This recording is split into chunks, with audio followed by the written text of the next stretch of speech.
I'm Seema Kumar, the CEO of Cure. Today, we're joined by Tony Boccanfuso. He's the CEO of University Industry Demonstration Project, or UIDP, in South Carolina. UIDP is a membership-based organization that helps foster collaboration between industry and universities to optimize research outcomes. Tony has an impressive career spanning over 30 years, during which he has focused on research and innovation. He's helped manage various initiatives between academic, government, and private sector organizations, including the National Science Foundation, the NIH, and PricewaterhouseCoopers. So welcome to Cure, Tony. Thank you for having me. Yeah, so it's been a wonderful, phenomenal career you've had, and you've delivered a lot of value in the area of university and industry collaborations. So I want to ask you, give us a little bit of an overview of who your audience is. What is UIDP? What is its primary mission? And what's your goal? UIDP is a global network of large companies and large universities from around the world. Our focus is really trying to find better ways to collaborate. So we don't typically focus on technology development, so we're not interested necessarily in small molecules or writing software. We're really interested in the process of how parties can come together. Traditionally, our focus has been around, once again, academic corporate engagement, but increasingly, governments are playing a big role. And then we're also seeing a lot more interest around these funding organizations, the private philanthropy groups that have a mission and want to support partnerships because they want to have societal impact. And so at the end of the day, we want to have more ROI from relationships. We try to find better approaches by removing barriers, finding new ways to collaborate, and hopefully that'll benefit society. That's great. I mean, as I spoke about at your conference, right, we tend to think of university-industry collaboration as a match made in heaven because, universities have the basic research, they're bringing the latest breakthroughs, and industry can translate those ideas and, bring it to the world. And yet, there are challenges to this relationship, which technically should be a match made in heaven.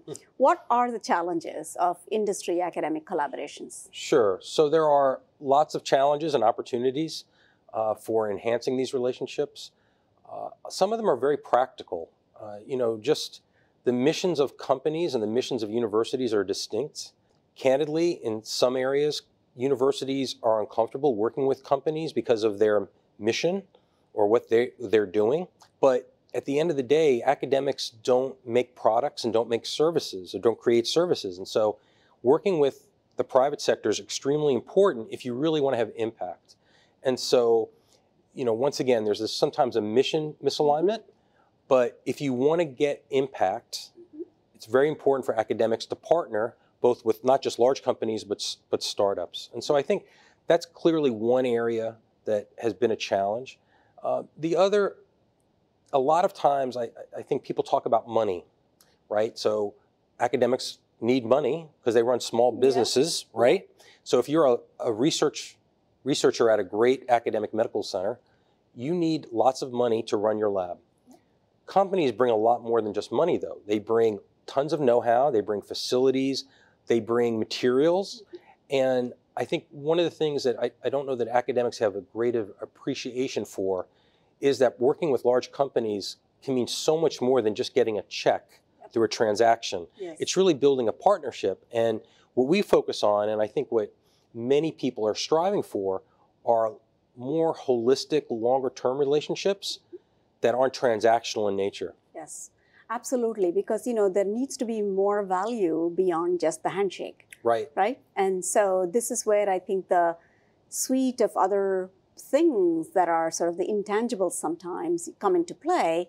And how do you measure the impact of those intangibles? And how do you communicate that to the two audiences and say, hey, listen, it's not just a check? Yeah, so we talk about technology transfer, and simplistically, a lot of people think about technology transfer being an idea that results in a patent that is then licensed. But we know that the greatest amount of technology transfer are people and their knowledge.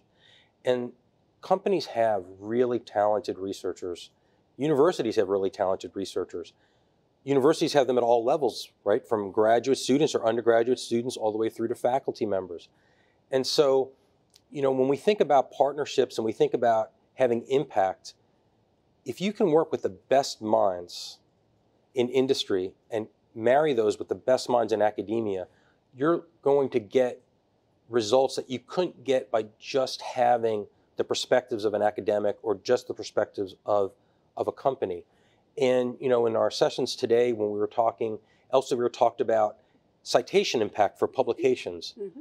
When industry researchers publish with academic researchers, the citation impact is much higher because, once again, they bring those kind of complementary perspectives. Mm-hmm. And so I think it's really important to keep in mind that it's a lot about people. We talk about companies and universities partnering. It's really people from companies and people from universities that partner. Yeah, and I mean, if you think about the Bayh-Dole Act, that's what it was all about, right? So bringing the benefits of all this extraordinary science that takes place to the benefit of the larger society, and this is what that collaboration can result in. So beyond the check, beyond the intangible level of services, it's this feeling of having impact on the world and mm-hmm. having your science be of benefit to society. Right. I mean, we were talking about our sons, yeah. Who are the same age. I do think there's a lot of focus, especially among younger people, about societal impact. Mm-hmm. And there's a care to ensure that what people are investing time and money and energy is going to lead to improvement of society. And so if you look at where we're investing a lot of our resources, it's in doing things that not just will create wealth, that is important, by the way, but besides creating wealth, that will have positive impact. So whether that's, the circular economy issues, yeah. whether that's doing things like creating clean hydrogen, new products in the life sciences, whether it's pharmaceutical products, medical devices, yep. in those areas as well. Leading to improved health, right? Of society. Improving the human condition. Improving the human condition, yes.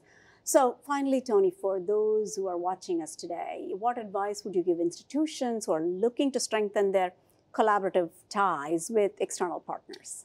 Yeah, so I think it's really important, if you want to affect culture, the leadership has to ensure that they're sharing their vision and communicating that. I think it's really important that the leadership share what their goals are, and then that can infuse down into the ranks. I don't think you can create change in culture just from the bottom up. I really think the top needs to share what that is in terms of what they're hoping to accomplish. And in many institutions, unfortunately, that isn't the case.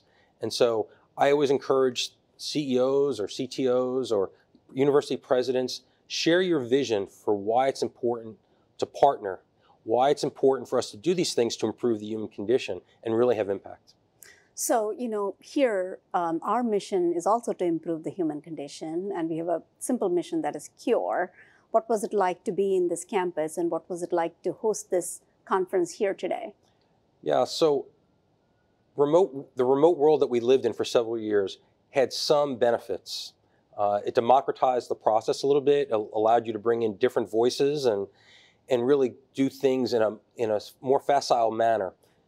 You cannot discount the value of getting people together through engineered serendipity. And this facility is fantastic. It oozes of collaboration. It has facilities like this room that we're in today that just creates such an attractive environment for people to want to gather and talk. And once again, that engineered serendipity is so important to doing things that you can't just do through email or through a video call. And so I think having facilities like this is such a great opportunity for cities to benefit from, because without this, it's really difficult to do things where everybody's just off in a distance. You can't overcome the benefit of being in person.